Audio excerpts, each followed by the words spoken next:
Hello everyone, thank you. Welcome for this new season to the Centre de Sciences Humaines seminar. I am Joël Caballon, researcher here at the center since 3 years, deputed. I am from the University of Tours in France and coordinating the seminar here at CSH with Corinne Lefebvre, who's sitting just beside me, who's a historian. It's a pleasure today to welcome Rama Devi. Moreover, because she's not coming from outside this time, she's postdoctoral fellow here with us at the Centre de Sciences Humaines. Rama Devi, whose work engages some of the most pressing questions at the intersection of caste, urban sociology, and inequality. Rama earned a doctorate in sociology from IIT Guwahati, where her thesis examined how caste identities shape and are reshaped by urban spaces, with a particular focus on Delhi. Her presentation today will be based on her recently released monograph and bears the same title, Caste and Emancipatory Quest, Ethnography of Dalit Lives in an Urban Neighbourhood, released this year, as I said, 25 at Palgrave Macmillan. This book extends her inquiry and explores intercaste interactions, intergenerational mobility, and the political engagements of Dalit groups in the city. Most importantly, I think, and I've read very little, I've just tried to come across her book, sorry for not being able to read it on time, but the book seems to debunk quite clearly the mirage of urban castelessness. Maybe we'll come back on this point. At the CSH, Rama's work right now is turning to occupational aspirations of Dalit women and the political imaginations of Dalit youth in Delhi. Alongside this, she is also developing work on caste and bureaucracy, including a co-authored paper on proportional representation in the Indian Foreign Service.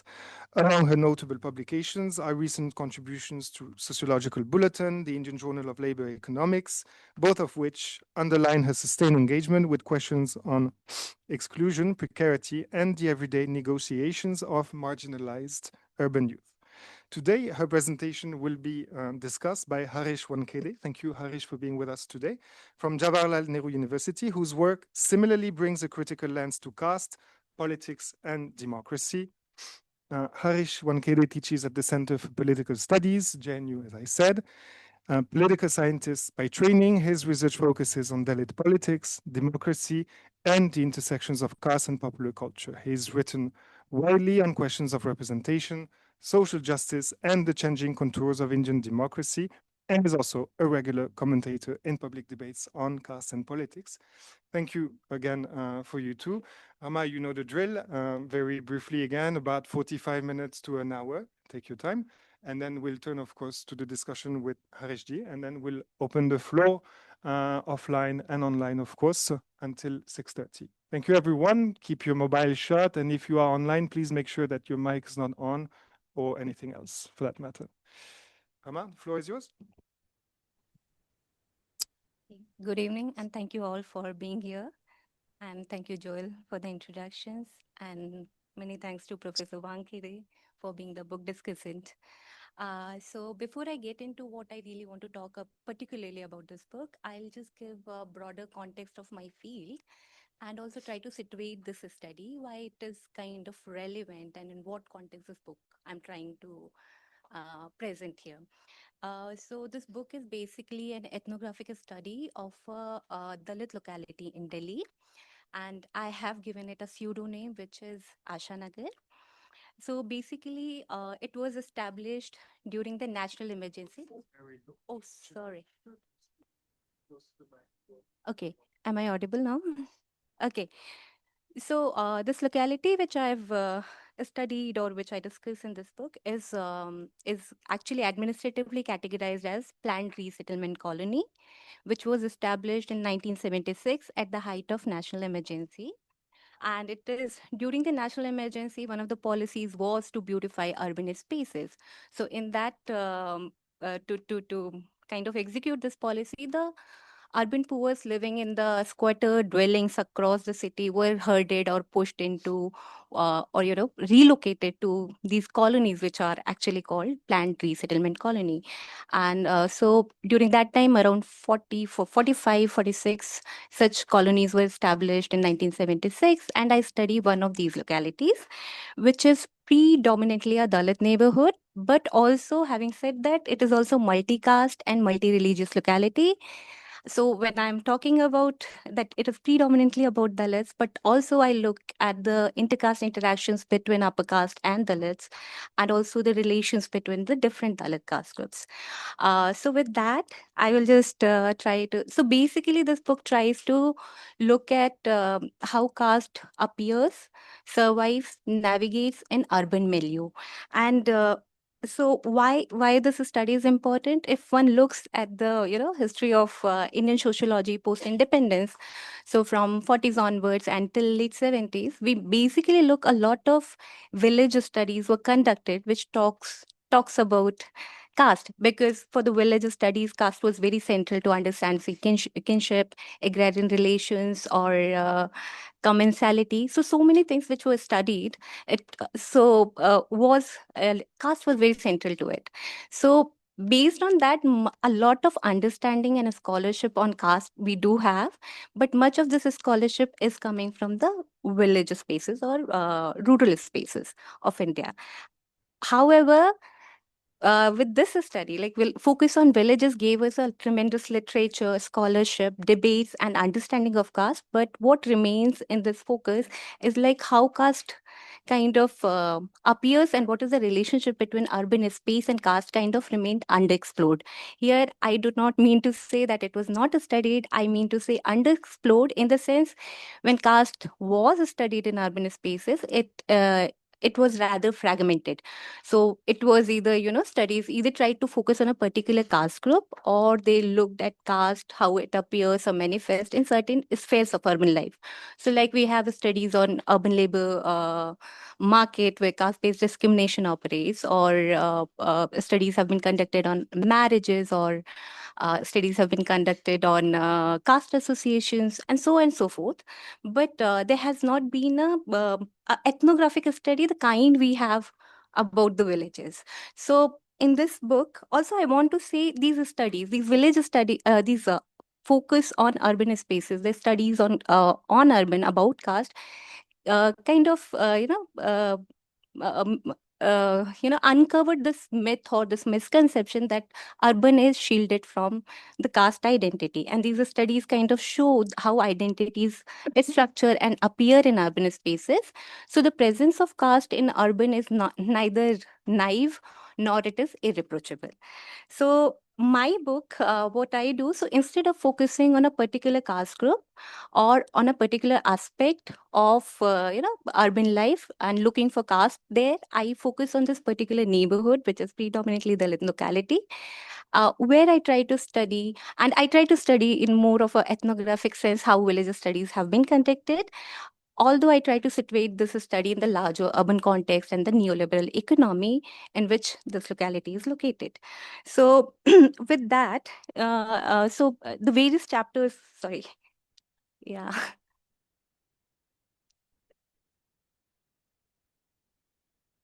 okay, oh, sorry. So, yeah, so I have. So in this locality, I look at different aspects of this neighborhood, which is on the neighborhood relations, how, okay. So in this locality, I focus on the neighborhood relations, the disparate aspects of this neighborhood locality. So where I look, so one of my chapters look at how caste appears and navigated and negotiated in everyday neighborhood relationship. Then my third chapter focuses on marriages, and it tries to look at what happens when kind of caste endogamy is breached, or how marriages are arranged, how spouses are browsed, and how any transgression to the customary way of marriage is responded to by the family, by the society, and by the larger caste community. Then my fourth and fifth chapter tries to map the intergenerational mobility, which I try to do because I'm, as I said, much of the larger population is Dalit population. So I try to look at how the subsequent generations have gained mobility and what is the nature of this mobility. And to assess this mobility, or to or map this mobility, I focus on education and labor market conditions. Not labor market conditions, rather what kind of occupations people are engaged in here, the subsequent generation. And why also I look at this intergenerational mobility is also given that the subsequent generations are actually situated in this locality where they had access to school, government schools largely, and also they are situated in this larger city which has, like, better educational institutions, and also with the neoliberal economy there are better occupational opportunities. So in that context, how the subsequent generation who are living in this locality, how they are doing, and looking at this, I try to map the kind of or nature of intergenerational mobility in the locality.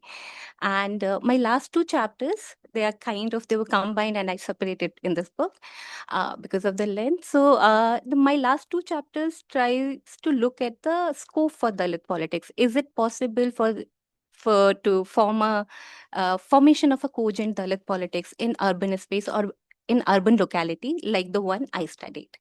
So this is broadly about my book and what each of my chapters are talking about. And since one can see that each of these chapters talk or kind of, uncover a different aspect of neighborhood life or caste in the urban space. So instead of me talking about different, all the chapters, I just try to focus on the last two chapters, which is on the politics.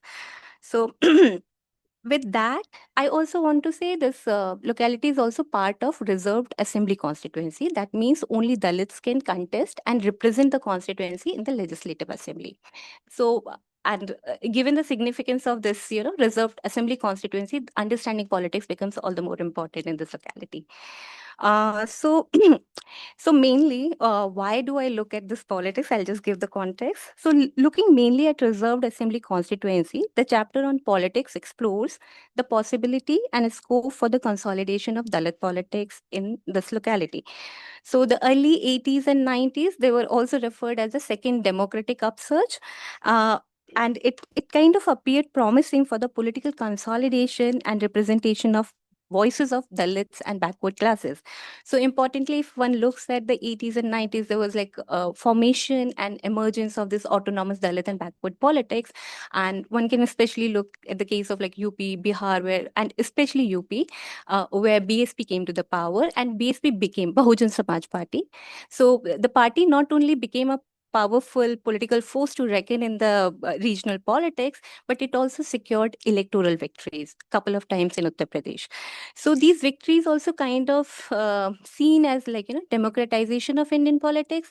And these victories were also seen with the hope that the kind of social transformation it can bring and how it can shift to social justice. So it is in that broader context when the economic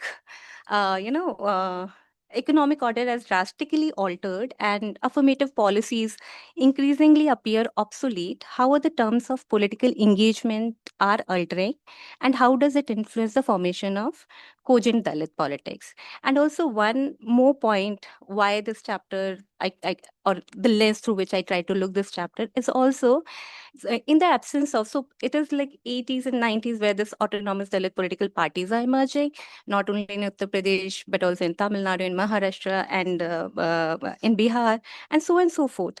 So, however, before that, generally Dalits were like represented, or like, the concerns were not so much represented, or their ambitions and aspirations are not represented. Mostly Dalits were seen, or the scholarship talks about that Dalits are co-opted by the mainstream national or regional parties, which kind of de-radicalizes or alienates their own interests and ambitions. So I submit that examining the Dalit unity through the lens of co-optional politics overlooks and fails to grasp the layered and competing interests that shape the political dynamics within Dalit groups. So in this chapter, instead of looking at politics through electoral and everyday politics, I try to look at the interaction between two. So I kind of look, instead of looking in a particular institution, I'm focusing on the people who vote, who participate in the politics, who design, who shape this local political field. And by looking at their everyday discussion experiences, it helps to kind of map how they influence the electoral outcomes of this constituency. So yeah, so with that, I will, yeah. So, when I'm talking about this chapter, and in this chapter, I'll just broadly focus on 5 points about this constituency, about this political field of this locality, where I want to focus, I will be focusing on intercaste political factionalism. So, I will talk about how different Dalit castes are also factionalized, politically factionalized in the locality. My second point would be I will try to lay out the different political parties which are contenders of the power in the constituency, and I try to explain in what context they assume or they gain the power in the constituency, in what context they came to represent this constituency. My third point would be also focusing on there's an intergenerational shift in the way the younger people make their electoral choices or voting choices. So I will be focusing on that. The fourth point would be on the youths are inclined to the politics, and not only just simply participating in politics, but also contesting in elections. So I will talk about that. And my last point would be how Ambedkar is received in this locality, and what is the possibility for Ambedkarite politics in this locality, given the four other factors playing out or unfolding in this locality. So maybe with that, I'll start with the first point. So I have, in each slide, I have put certain comments and remarks and verbatims from the field. So I would like, if you can read, that would be fine. And I'll explain along those lines. So I'll begin. This is a multicast neighborhood inhabited by various Dalit castes like Jatas, Berwas, Khatiks, Balmiki, Ballai, and so on. It is also part of a reserved assembly constituency where only Dalits can contest and represent the constituency in the legislative assembly. Despite the presence of various caste groups, all the constituency MLAs, that is representatives, are from the Balmiki community. So the numerical preponderance and material resources are strategic for reducing the risk of electoral losses and enhancing the chances of winning an election.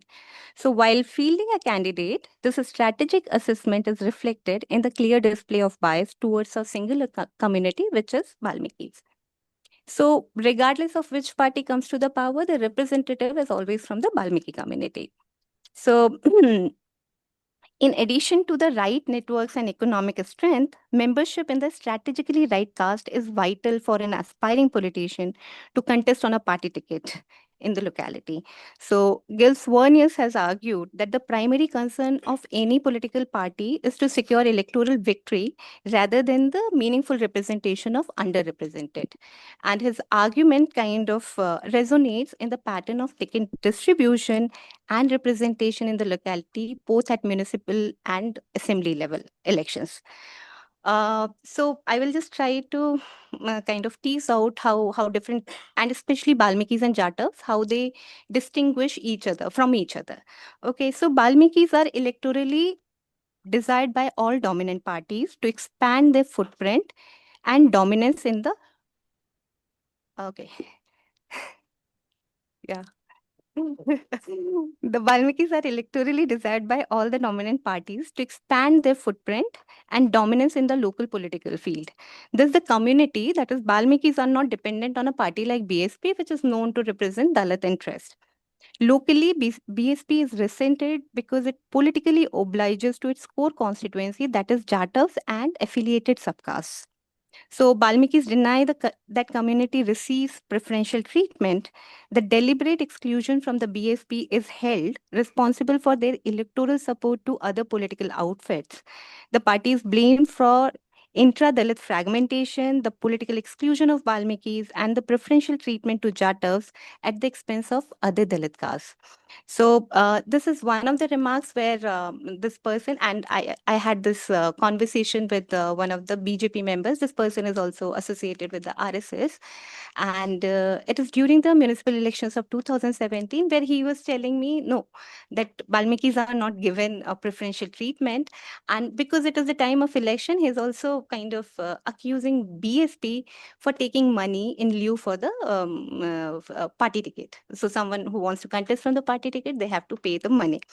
So, so defending the Balmikis from the alleged undue political favors, the remark reverts blame onto Jatavs and the BSP for deliberately excluding them from the party.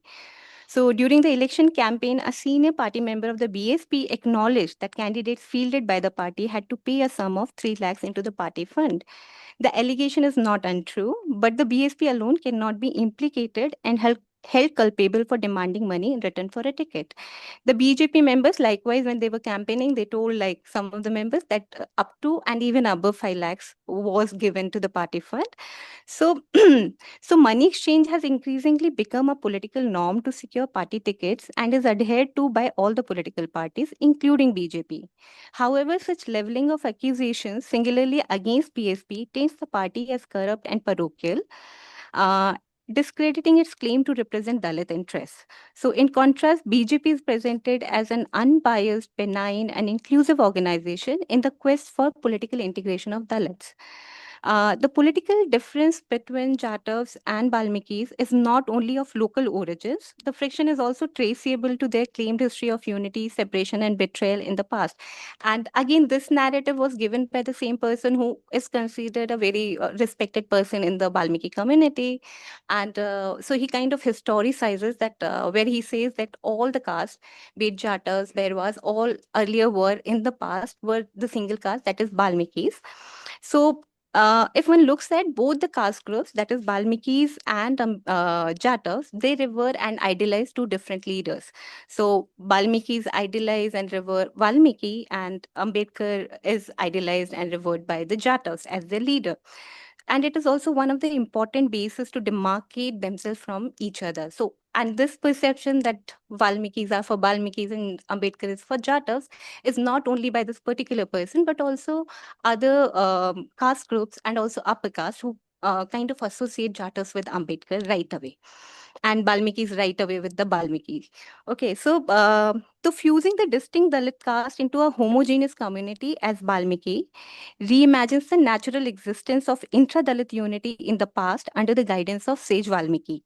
The distinction between Balmikis and Jatas is constructed by emphasizing on the quest for the love of the former, that is of Balmikis, and their unquestionable loyalty to those who embrace them unconditionally.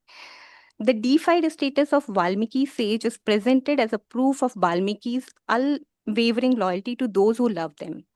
By stressing the continuous movement of Jatavs from Valmiki to Ravidas, then to Ambedkar, kind of craft Jatavs as unreliable Dalit members. This simplistic division of caste as loyal, that is Valmikis, and as disloyal Jatas, logically falters because it conveniently overlooks and exonerates Valmikis for their own political flight and shifting allegiance from Congress to BJP or to presently ATAP. So this I'm trying to just say the context in which he's trying to say why kind of justifying the support to the BJP. He also says earlier we supported Indira Gandhi, Valmikis as a community, now we support BJP, and also a large part of Valmikis in the locality also came to support UP subsequently. So also in the locality, different caste groups have different kind of a homogeneous understanding about each other. So like Balmikis attribute the political and economic success of Jatas to their profound commitment to Ambedkar and his teachings, specifically those that persuaded Dalits to gain formal education for emancipation. Education is viewed as key to the success of Jatas, which enabled them to secure esteemed government jobs by rightfully claiming the affirmative policy of reservation. So, while praising the economic and social, mobility of Jatas, Balmikis also kind of are dismayed by their own neglect of education for so long. Likewise, non-Balmikis, again, what I'm saying, non-Balmikis, it's not only Jatas, but also other caste group. They see Balmikis as a very united and tightly knitted community in the locality. So although in the elections, like be it municipal elections or assembly elections, since most parties give tickets, party tickets to Balmikis, so it is Balmikis who are contesting against each other. However, it is said that once the election is over and once a particular candidate wins, the community members kind of put aside these political differences and ideological differences aside, and they serve to their own community members. So there are these local frictions within the locality where some of the non-Balmikis, like during the municipal election, they say that we will not vote for this particular candidate because they are Balmiki, and this candidate, they have not addressed their complaints previously, and they only serve to their own community or to their own caste groups. So yeah, and also by saying that, I'm not saying there's no intra-caste battle within Balmiki. So the politics is something which is like ongoing. So even if municipal election or assembly election is coming after 5 years, the different political aspirants within the Balmikis kind of in continuous battle, in the sense trying to point out how the incumbent MLA or ward councillor is not working or is not providing the basic services. So they kind of constantly point out, and recently I was showed the WhatsApp groups where, like, the incumbent ward councillors were alleged for not doing their duty properly. So the point of talking about this intercaste political factionalism is these intercaste political rivalries are neither unique nor restricted to Dalits and Ashanagar. Nevertheless, political schisms in reserved constituencies have peculiar consequence on Dalit political unity. Preferential treatment to a single community creates and deepens pre-existing intercaste fault lines at the local political stage. So political competition for reserved seats or constituency factionalizes Dalits and frustrates the possibility of political unity across Dalit castes. The second point, I will, yeah.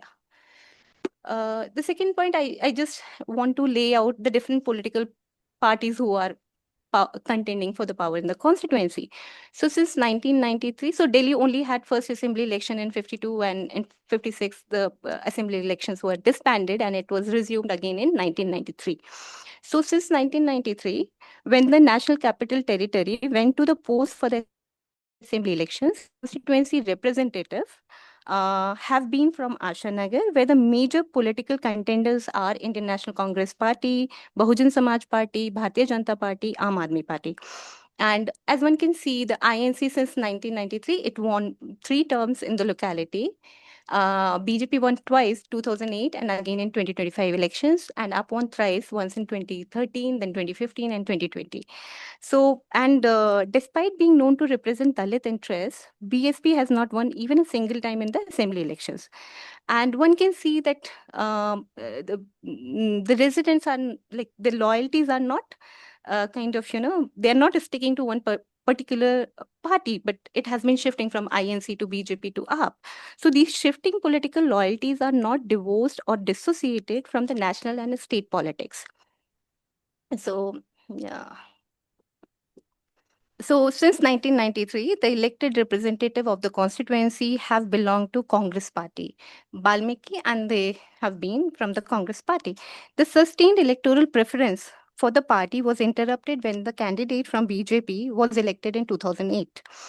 INC derives its consistent electoral success from its earlier momentous role in resettling Juggi dwellers in the planned resettlement colony. So if one goes and talks about Congress there, one can hear these kind of remarks where, like, Indra Hamari maa thi, or Indra was our mother, or Ashanagar, like in Ashanagar, Congress has ruled.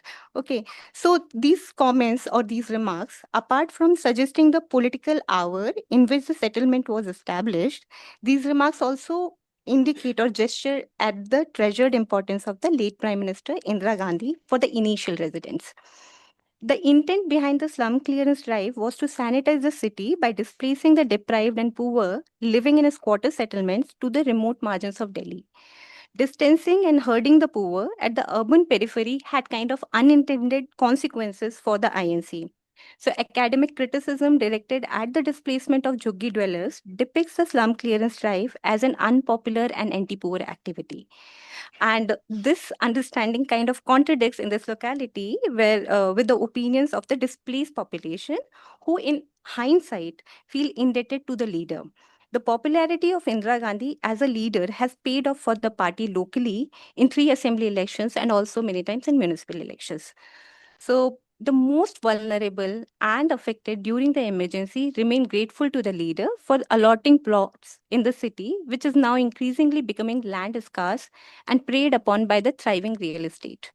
They do not dismiss the initial annoyance and hardships encountered in forested terrain called resettlement colonies. However, despite the emergence of different political parties, most initial settlers voted for the party led by Indira Gandhi.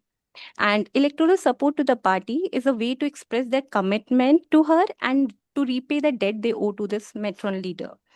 So, with this, so it kind of explains that largely the reason which is given for the success and the stronghold of Congress in the locality is that during the resettlement, they got land in the city, which kind of solidified their stay in the city or legitimized their stay in the city.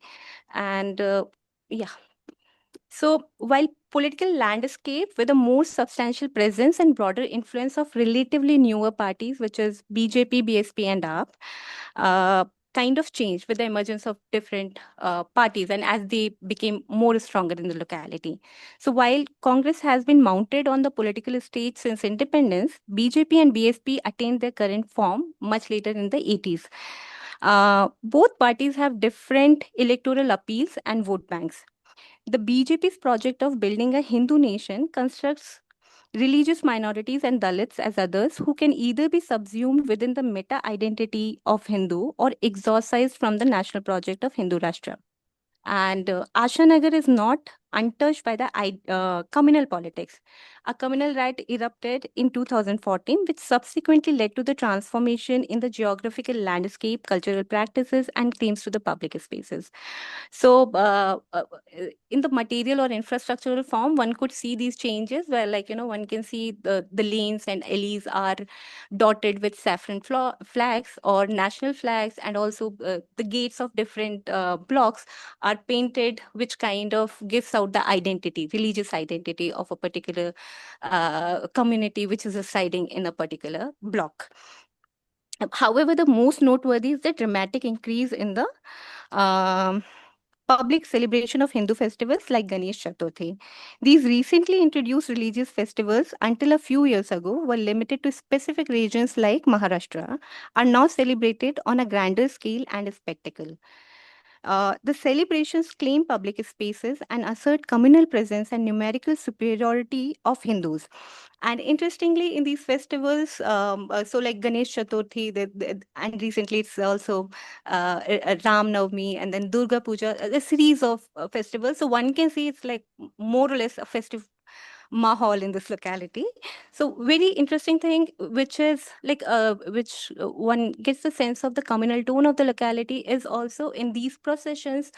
The processions are taken out in these celebrations, and in these processions, devotional songs are played to the tune of Bollywood songs, and also there are slogans raised, which is also provocative in nature. So some of the slogans is like, and especially one of the slogans is like, generally it is Bharat Mata ki Jai, or there's one quite provocative, which is Bharat, like Doodh mangoge kheer denge, Kashmir mangoge kheer denge, which is lifted from a Bollywood movie.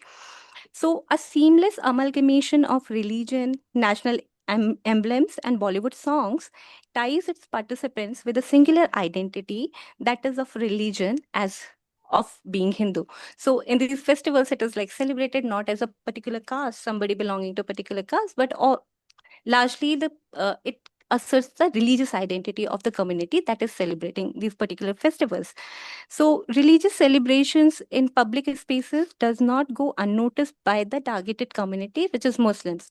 So locality also has certain blocks dominant where dominant population is Muslims, and the 2014 riot was in fact between Hindus and Muslims.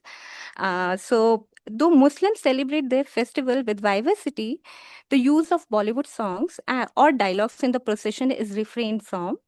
Compelled to prove their loyalty to the nation, they integrate the national flag and raise slogans like Bharat Mata Ki Jai in religious procession to absolve the community from the suspicion of treachery and claim the nation as citizens, despite their adherence to a different religious faith, that is, of being Muslim.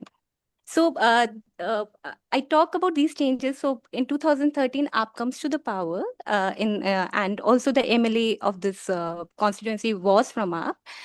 2014, there was president rule in Delhi, and also in 2014, it was a riot erupted in this particular locality, and locally it is said that it was instigated by a BJP former BJP MLA, and this riot was supposed to benefit BJP in the next election. That is like when the elections were conducted in 2015. However, it is at the same time when AAP is also emerging. So, like in 2014, BJP comes to the power at the center, but in Delhi, it is the AAP which is kind of gaining political ground.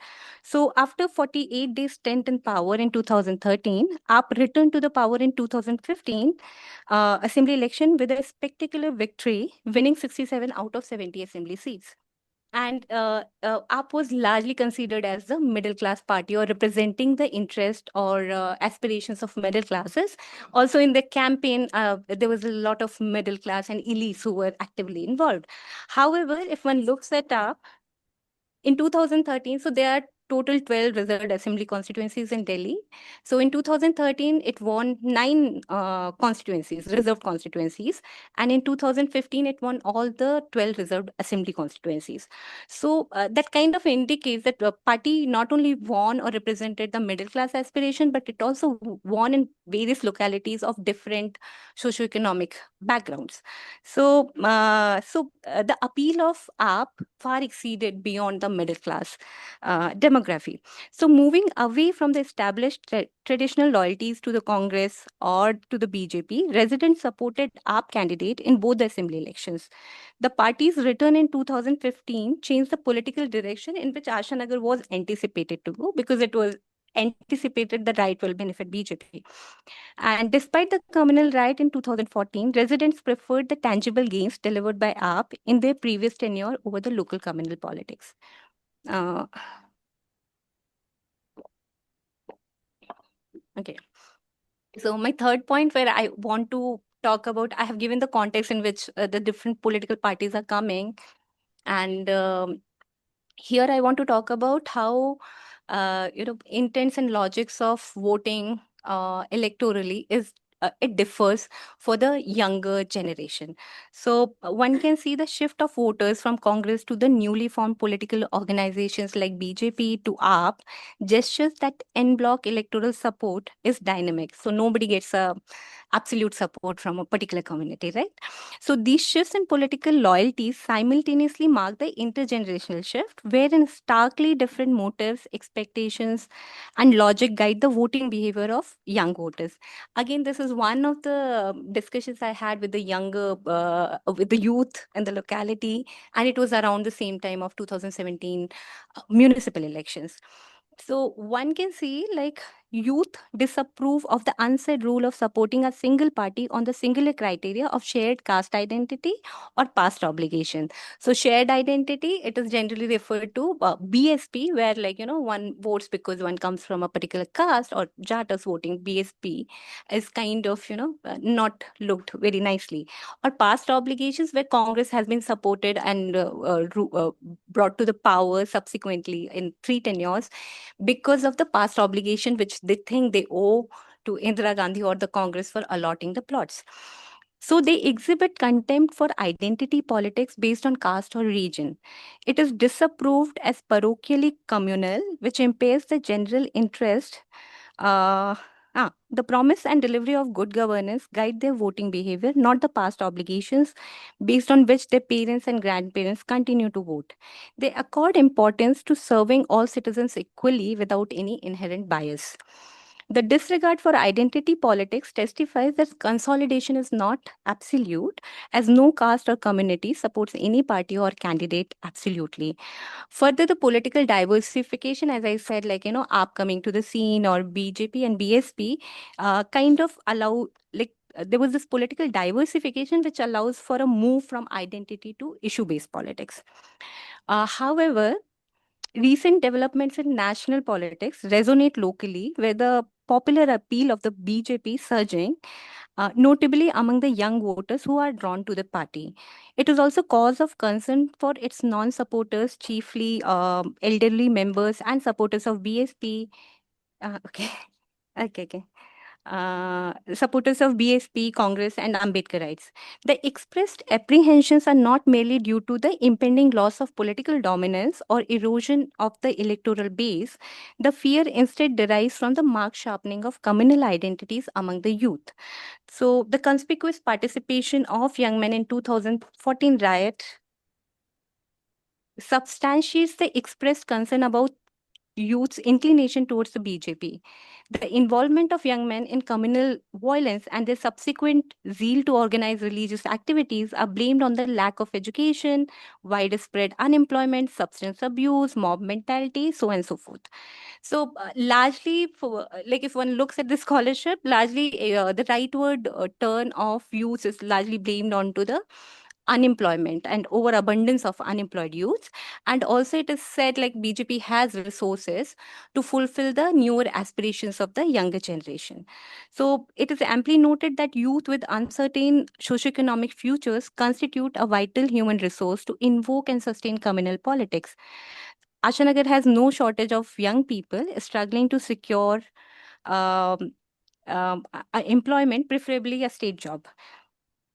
And interestingly, many of these youth I talked to, they actually did take part in the communal riot, like even lightly, sometimes just for fun, some of them. But they also had jobs. They also had contractual jobs or private jobs. Many of them have also attended RSS or Shaka activities in the past, but now they say they don't have time and they don't attend these activities.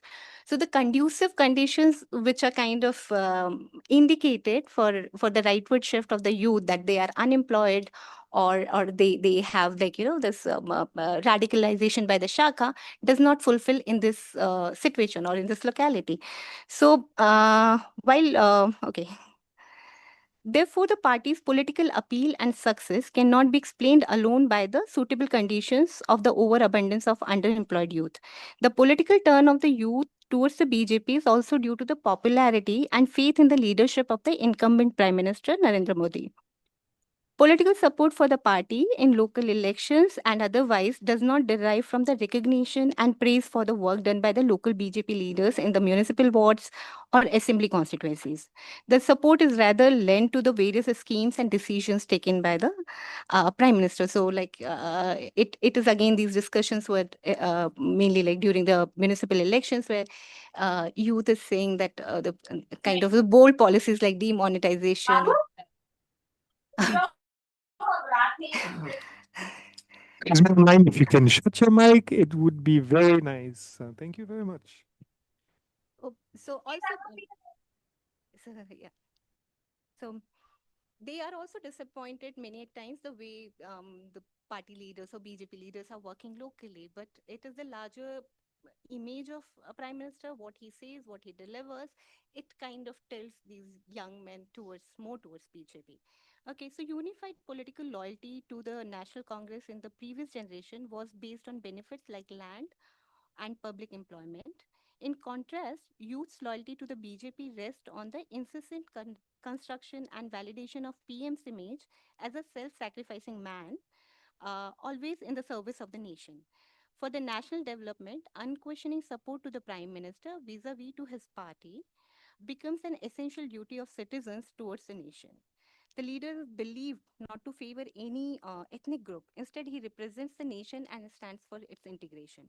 It will be naive to believe that ethnic or religious identities are cast off from the contemporary electoral politics and rendered obsolete in the service of the nation. On the contrary, for the party, religious communal identities are at the core of imagining and building the nation. The relentless quest to produce a communally homogeneous nation temporarily suspends other differences like caste to unify under the meta identity of as Hindu. So the argument that identity is irrelevant to the present political dispensation and its leaders, on which young people commit electoral support to the party, is belied. The caste identity is temporarily displaced by the communal or religious identity for its electoral success. So, am I not audible? Okay. Okay, fine. Yeah, I'm about to.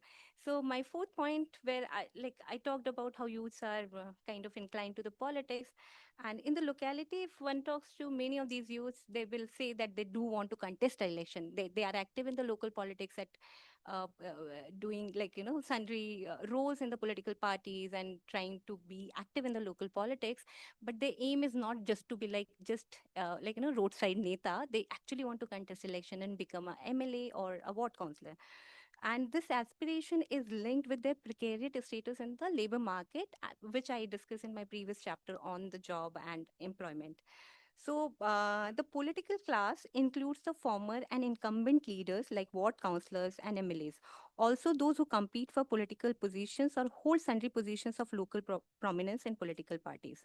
So, the political class constitutes a significant section of local elites who pursue a relatively distinct lifestyle and are wealthier than most co-residents. So, beginning modestly, most of these leaders rose to prominence and gained the socioeconomic mobility, and this kind of becomes a route for the other young men to follow the same path, because the kind of security, stability, or dignity which they seek, uh, it eludes them in the labor market. So kind of politics becomes another platform to kind of to navigate this precarity in the labor market. So in my book, I have discussed about the internal dynamics of two caste elections in the two caste groups, Berwas and Balmikis. And so it is through these caste associations, the election and participating in cultural events of these caste associations, you try to launch their political career through these caste associations. So the existence of caste samaj and active participation of the youth demonstrates the mobilizing potential of caste and its electoral relevance in contemporary politics. Mhm. And my last point is where I try to look at how Ambedkar is seen and respected and emulated, and what is the relevance, or is his politics is kind of emulated in locally. So a discussion, one can read these remarks where, a discussion on Ambedkar evokes a collective sense and consciousness of exclusion and exploitation. However, this momentary unity does not conflate into the Dalit political unity that can ably and permanently erase the caste differences. So, despite admiration and respect for the leader, his ideology does not enthuse political unity among Dalits. So, there's no logical continuity running from Ambedkar to Ambedkarite politics. People with different political views invoke and claim Ambedkar as a Dalit icon. So, one can see that in Ashanagar, people can belong to any political affiliation, but disrespect to Baba Saheb is intolerable.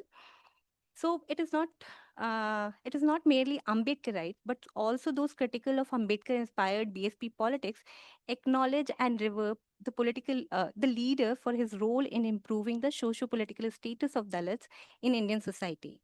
Celebration of Ambedkar Jayanti is one of the means of paying respect to the leader and recognizing his contribution to the community. His leading role in drafting the constitution and incorporating socio-political safeguards, including reservations, is repeated in recounting the leader as an icon. So rather than his ideological radicalism, Ambedkar is respected for his constitutional role and what it did for the community. Ambedkar represents the subverted image of Dalits, challenging the historical prejudice of caste Hindu order against the lower caste. The tall stature of Ambedkar as a foreign educated fellow member who obtained higher degrees from prestigious institutes and became a successful statesman representing the community is a matter of pride. So, despite which political affiliation one belongs to, or which particular caste one belongs to, Ambedkar is largely respected. So, despite profuse respect for Ambedkar, Ambedkarization has not flourished to the extent of providing a basis for Dalit unity and abhorring the caste system or religious dominance of Hindus. According to Pai and Jagpal, Ambedkarization is tremendous growth in the consciousness among Dalits about the idea and life of Baba Saheb Ambedkar. So, local Ambedkar groups are making organizational efforts to popularize and advance Ambedkar's ideas. So their trials, which I can discuss later on, challenge that retard Ambedkarization and also which is a cause of its limited appeal. So to conclude, I conclude the talk with two kind of questions. So one part is like I try to look at how affirmative actions and non-Dalit political parties influence the question of political representation. So if one looks at this question, one can always question the sincerity of political outfits towards the Dalit representation and uh, okay, towards Dalit representation and their ambitions can be critically questioned.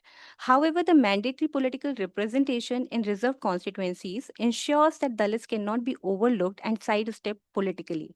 In the fierce political competition, neglecting Dalits is electorally unviable, compelling political parties to design strategies to integrate communities' interests and aspirations to attract them into their fold. So, to garner support, parties are not only strategically fielding a candidate but also deploy cultural and governance tools, which also becomes the basis of electoral support. And the second question, which one can look at whether Dalits resent their exclusion. If yes, then why does it not translate into substantial political action in the locality? So while largely Dalits understand the wider exclusion in Indian society and in politics, however, it has not resulted in a radical movement. Instead of resenting, they use their political agency to choose and influence electoral outcomes. They do not passively fall for the clever strategies designed by the non Dalit parties. The electoral commitment and shifts are based on what the ruling parties have done tangibly for the inhabitants. So, the allocation of land in the city provided a legitimate claim to their otherwise anxious and wavering stay in the city. The settlement also received infrastructure, road, school, hospital, transport, although at a slow pace. So, likewise, the success of the ARP was based on its ability to improve the tattered infrastructure and public services during its time in power. So, not everything is lost. Despite the scarce opportunities to accomplish, the neoliberal economy produces hopes and aspirations. The interest of youth in politics is linked with their experience of navigating the city and the economy. Despite possessing educational degrees that navigate the labor market that offers slim opportunities to secure occupational security and upward mobility. The political field becomes promising and appears as an alternative avenue to realize denied aspirations of respect, power, and economic strength in the city. So, forging Dalit unity is checkered not because they are passively co opted, but influence of the larger urban forces wherein politics seem to fulfill the mobility aspirations. Yeah, thank you.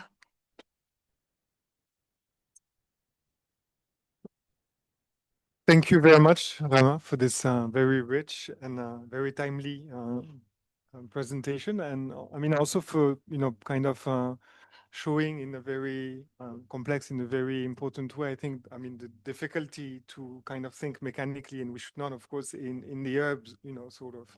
And I particularly, of course, I'll give you the word immediately. I particularly enjoy the way you do not necessarily, but now I mean, rural studies, you come from that, like, it's okay, so caste is an obsession in rural studies for sure, and you rather depart from that to see how you can bring it in the herb, which is, I mean, something never, to be seen. I mean, we don't usually see that happening very often. So it's quite interesting, and it really encourages us, I think, to think the complexity of caste and Dalithood or Dalitness in the urban. So, Dr. Wankede, the floor is yours. I'm really curious to see how you're going to engage with all that. Thank you, Joel. Um, of course, the way Rama presented his work, it's a very dense book. It's not an easy read. I read page to page, and I thought that she'll be presenting the book, but not just the two chapters. And when I was making some notes on this particular book, um, this idea that there is a possibility of a kind of a mapping of the Dalit worldview. world life. The Dalit life world can be mapped down. And the information which are not available about the internal dynamics of the Dalit life can come up. Uh, right,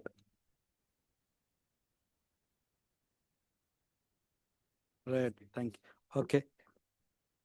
Um, so this idea of the mapping of the Dalit world, it's of course a kind of a very, very difficult task. Why? Because it's such a huge population today, and examining that outside the purview of what they call stereotypes, that Dalits are often been stereotyped in a peculiar way, and therefore they are heterogeneous, they are distinct and plural in nature.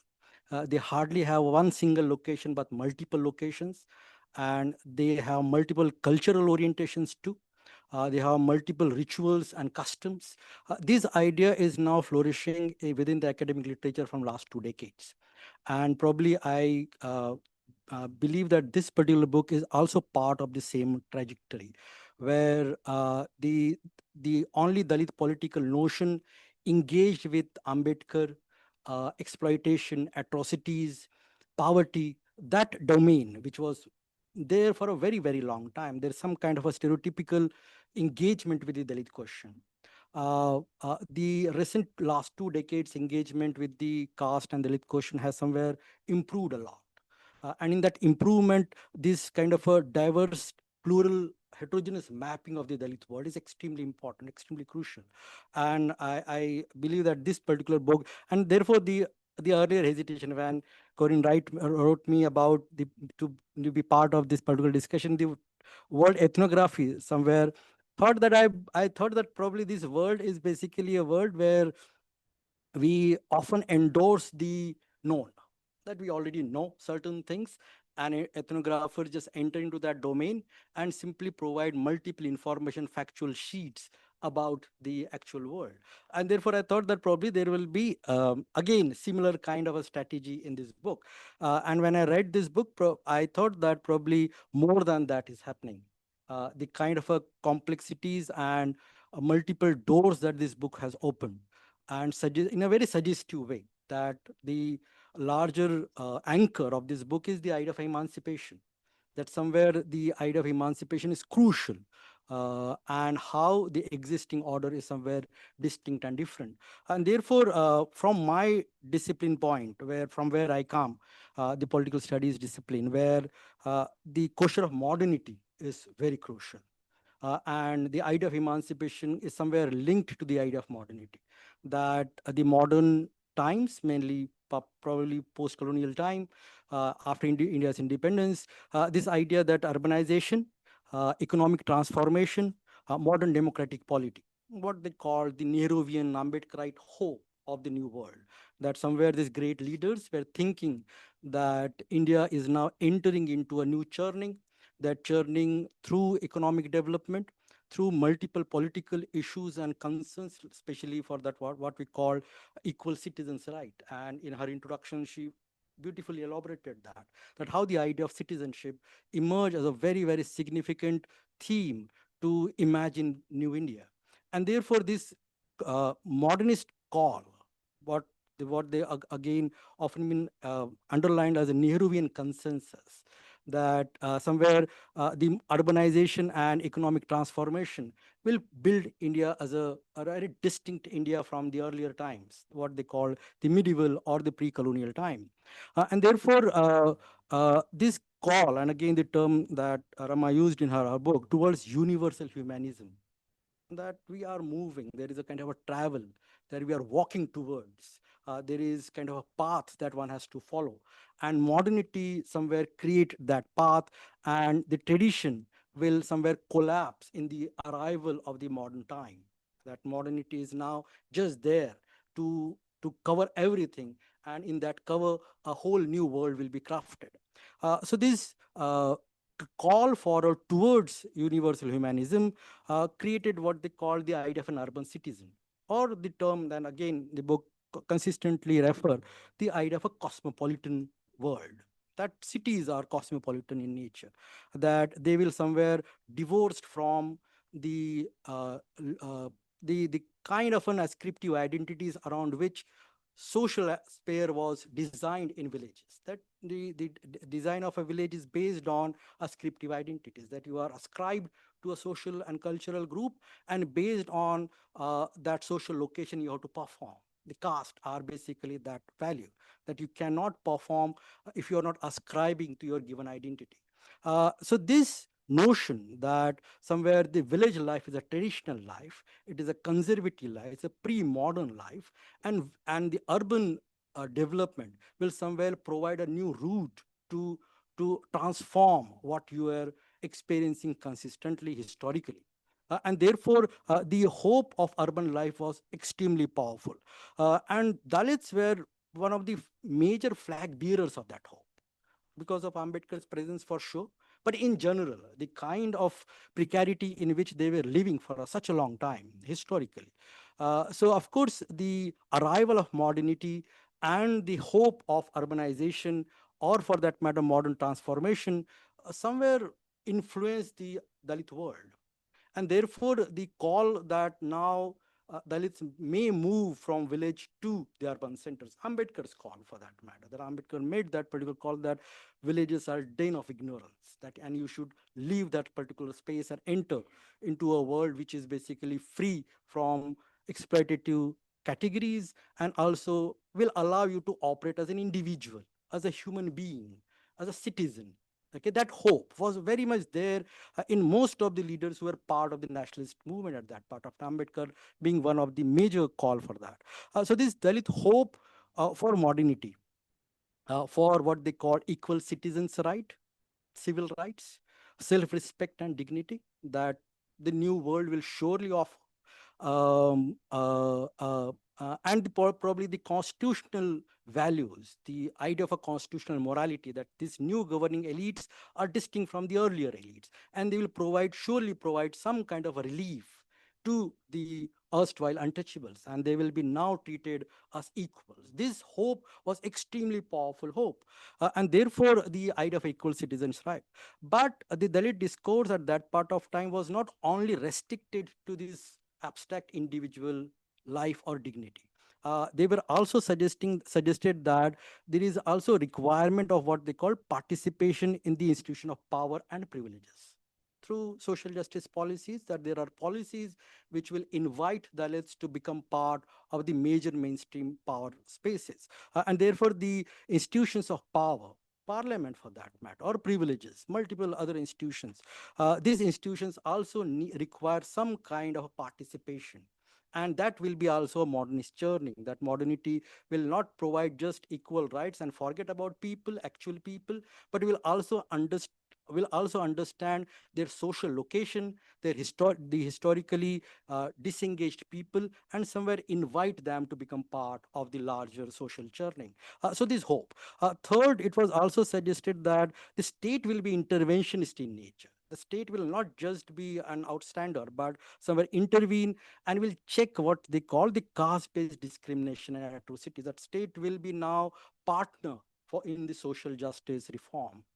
The state will have some kind of a ethical requirements, that it will not just do some kind of a sense of equality, but will also engage with those people who are done historical wrongs. And therefore, the equal opportunities through social justice policies, multiple policies, the reservation is one of them. Multiple policies were inaugurated so that equal opportunities can have a double meaning, not just equal citizen, but for those citizens who are face historical wrongs. But with that, apart from the larger claim for human rights and also the policies of social justice, there was also inauguration of what they call politics of social justice. That the Dalits will not only be comfortable with this kind of a what we call the benefits by the state, that state will continuously treat them as a dependent alawais, or they are the claimants of certain profits by the state. But the Dalits will also emerge as a political class. They will also emerge as a political leaders. They will form their own political parties.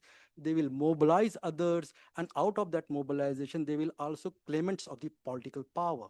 This call, this was a very, very interesting call. And this all happening just after, within a decade after independence, because of the Ambedkar's presence in politics. So this sense that a political assertion through democratic mobilization of the oppressed communities, that oppressed people will now come together, and this group will have a new kind of a consciousness, and they will not only remain as a claimant of certain doles by the state, that the state is continuously offering with kindness some kind of a benefits, but they will also emerge as what they call political citizens, that they will have the capacity to enter into political dynamics. And therefore, this hope is kind of a bedrock of this book. Somewhere the idea of emancipation, that emancipation will not be just an emancipation of a casteless society or annihilation of caste, but there will multiple virtues of that emancipation. There will be ideas in which Dalits will enter. And therefore, when we get into the case studies, Ashanagar, as a what she called the fictional, not fictional, sorry, but the case study in which she was working. When we examined that particular location, it appeared that all these dreams and hopes and desires are collapsing. The modernity in general is collapsing. And therefore, the goals of emancipation are unachieved. They are not truly there. They are not what you call achieved in a real sense. The Dalits in multiple indicators of human development are still what they call precarious in nature. And therefore, and this particular book with the 7 odd chapters, a very kind of diverse model of the work, showcase that there is nothing called social harmony. There is no fraternal engagement between people in these localities, though the localities people are poor, but the idea of fraternity or compassion or equality, sense of equality is absent. Okay, though they are part of the same squatter, the poorest colonies in Delhi, and therefore the caste speaks a very distinct language here. Um, um, the other indicators about education, for that matter, or labor market, everything is somewhere showcasing that caste is such a live entity today, that it has not escaped anywhere. It is still resurfaced continuously resurfaces, and uh, operate with such a power that it has its own power and rationale, that it is difficult to kill it. The possibility to annihilate and kill is almost absent. And therefore, every aspect of the individual life, social, educational, economic, political, cultural, in all these aspects, caste seep in a very, very powerful way. And that seeping is not just slow, but it contaminates, the idea of a contamination, that it make person ill. And somewhere the psyche of the person is somewhere dominated by that illness, the caste as an illness. And somewhere the Ashanagar's mapping somewhere showcase that kind of a larger contamination of the social life in a kind of a comparative way, that we hoped that urban spaces will be free from this kind of an attributes, but the actuality is somewhere showcasing very, very distinct worldview. And therefore, I thought that I will be just speaking on 3 issues, and there are, as I said, the presentation suggests that there are 7 different chapters related to 7 different social and political and economic spheres. But I thought, and her presentation, Rama's presentation on the political, if you could have earlier told me that this will be the major presentation, I could have done more work on that. But anyhow, so this particular idea, that one is the second chapter on the social cohesion, the absence of some kind of fraternal value, and how people still operate within the caste bodies. That caste offers a body, and we don't see each other, even though we are all poor. But within that poverty, caste operates as a kind of a sense of dignity and superiority. Okay, there is caste offers that kind of a element to any individual, and with that sense of superiority, though you are poor, you will operate with others on the same ground. And the kind of what you call Dalit social psyche is frightened of that, and therefore this particular idea that there is a possibility of not revealing your caste, the Dalits will always have this uh, fear to reveal the caste, and that Dalits are continuously living under the fear, whereas the upper caste are happily reveal their caste, and through that revelation, there is a distinct engagement within public.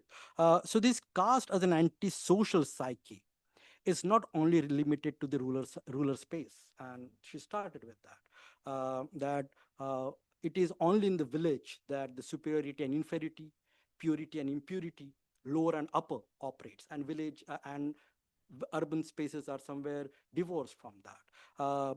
Her work suggests that when you look into marriages, when look into social interactions, when look into other civil relationships, there is an absence of the term called absence of civility. And she continuously used Wagmore's work on civility. Wagmore has conceptualized this particular term called the absence of civility, that you need to have some kind of a civic sense, some kind of a human values to interact with people. And that absence of humanity creates uncivility, right? And caste kills that human value, and therefore you become uncivil, right? So this making of the uncivil social, that there is a social which appears that people are cohabiting together, but the disagreements, the anxieties, the what you call tensions, the ruptures, the distancing between people on the basis of caste is also traveling from the village to the urban. Okay, probably somewhere the urban space was somewhere unique and free of this identity, but probably in India there is no such urban village, right? um, her exploration of the social life is extremely important. Why? Because this hypothesis that urban centers are free from the caste attributes, and there is nothing called caste, and people are basically inhabiting in a kind of a different way, that has collapsed with such kind of a study, that it's challenged, that no such urban spaces available. Second is, of course, the education part. I think that is very, very interesting. And the education part, that Dalits are in Ashanagar are mainly poor, and they hardly afford uh, good education, the idea of a good education, the good education out of rich, and hardly create any sense of employment. That the education that they are getting, like School of Open Learnings or IGNU, there is a whole case study in the book about the School of Open Learning, that how mainly the poor and the marginalized people are now entering into that sphere. So this modern institutional process, that academic or universities or school education is a modern institution, and modern institution in the sense that it will be for the larger welfare of the mass, the idea of a mass, and it will somewhere allow the entry or welcome the marginalized social groups to elevate their social location, right? And education will be a kind of a very significant what you call instrument to become mobile, the mobility quest. 1 minute. Right. And the final, but the political assertion. Okay, and she already there's three questions in my mind. One is the methodological part. That what was her impression when she was thinking about the Dalit world before entering into the field, right? Did you had the hopes that modernity, urbanization must have brought some dynamic change in the Dalit life world? Means this hypothesis. The debate on modernity and tradition could have suggested that modernity is an unfinished project in India. And there is a huge literature available that there is nothing called modernity in India. It's an unfinished business. There are multiple modernity. And there is no possibility that modernity has acquired or conquered the regions or spaces, right? So we already know this. So why then you will enter into a field with this hope that there is possible emancipation there, right? Of course, it is not. There is an ample amount of literature already available. So on what hypothesis then you entered? Why this quest becomes such an important quest for you? Second, uh, it appears that in Ashanagar, there are no individuals. It is only caste bodies. And people are fitted into caste compartments, right? And the possibility that the urban space surely offers individual escape. That people can, like for that, hiding the caste is an escape. So what about these people, those who want to hide their caste? That is there a possibility to pass the caste? Um, uh, a strategy to overcome prejudices and marginalization. Okay, and there is an amount of literature available, like Suraj's work, Engle's work, is based on this passing of the caste, that you can have the capacity to hide it. And in literature, in Marathi literature or even Hindi, there is ample amount of literature which suggests that this is one of the strategy to live with caste. So what about these people who are not part of the caste bodies, who wanted to hide it, or the kind of fear to to remain a Dalit, okay, or the psychological burden under which people are operating, and therefore to release that burden, they decide not to engage with the caste bodies. Okay, there are numerous people like that. They are all Dalits are not carrying the flag of Dalithood all the time. They operate as a free individuals. And finally, about the stereotype, uh, that the Dalits, even after such a huge time, are still under the gaze through what they call the dynamics of poverty and powerlessness. That they are poor, there is a poverty, there is discrimination, and they are powerless. But it's a Delhi, and Delhi for a very long time uh, invited what they call a Dalit middle class, strong Dalit middle class. Do you think that their orientation and their examination of the same will be distinct from Ashanagar, right? Uh, their conception of socio-economic political arrangement can be very distinct from what we have just examined. So is it the class question become very crucial in your work? Why class question has not become very crucial? That they are poor, that's one class, but there is also an attempt that Dalits can escape that poverty through affirmative action policies and multiple other indicators and enter into zone of middle class. Okay, in that zone, probably this dynamics will not help. This mapping is not possible there. Why? Because there's a class orientation altogether. Um, uh, um, the idea of a class mobility is one of the important factor. I thought this part is missing. I had how to say a lot on the political part, but I'm thank you that you have asked me to speak.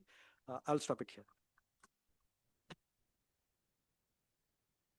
Thank you very much, Professor Wankere. So very briefly, we will give, of course, Rama, we give you the floor to answer part of this in as quick as possible so we can open the floor for everyone. And everyone just, of course, think that if your question is already somehow encapsulated in what has been said, try to not be redundant or ask a question only if you really have a new question or something very important. We can also continue afterwards as we will anyway. Rama, the floor is yours first to answer Professor Wankede, and then we'll open the floor offline and online. Okay. Thank you, Professor Wankede, for the questions and for the. Yes. Okay. Thank you, Professor Wankede, for these questions. With methodology, when I entered in this locality, I did not enter with the idea that Dalits are emancipated or people living in this. Rather, I entered, as I said, like urban studies have already, like the focus on caste in urban already showed that there's discrimination, there's inequality. So I did not enter with the idea that somebody is emancipated or community is emancipated. Rather, I was looking how caste mediates this life. So there was no preconceived notion in a way. I went like in a way like with some understanding of the caste, with some understanding of what has been done already in caste in urban spaces, but not with the idea is it's emancipation. But rather in this book, I try to look at while my first chapter can be very depressing in a way, as professor has said, like, one looks at like I look at Dalit experiences within the neighborhood and beyond the neighborhood. So in this first chapter itself, like I kind of see not like, it is not such a depressing story in certain ways, where I'm trying to also put forward, since it is a Dalit predominant locality, also upper caste lives, but since they also wield political power, the Dalits who wield political power, and the kind of dominance they have. So their caste experiences or experiences of discrimination within the locality is, I won't say it, I mean, it's starkly different how they experience caste beyond the city, where it can be. If somebody like, so mostly I was told, if somebody says like, passes a caste-based slur at somebody who belongs to a Dalit caste, given the numerical dominance of Dalits, nobody will dare, or even if they dare, they know. So in this case, that it's not like caste mind has gone. It's just you're just being careful because I'm a numerical minority. Not only that, given the schools, the parks, the counselors, the MLAs, they all are from the Dalit community, which is kind of gives them power. It kind of inverts the relations, so caste-based relation in this locality, which predominantly Dalit. And I kind of look at, however, this journey, they can be very assertive about their identity, who they are, what they want to celebrate, very assertive, very open about their identity and the various aspects of this identity in the locality. However, this hiding or this passing of caste begins once you cross this locality. So in the unknown, even like, so some of the participants say, like in metro, they are traveling and somebody's fighting, and when they get off, they say like, they must be like, belonging to particular caste, hinting at these kind of behaviors are displayed only by Dalits.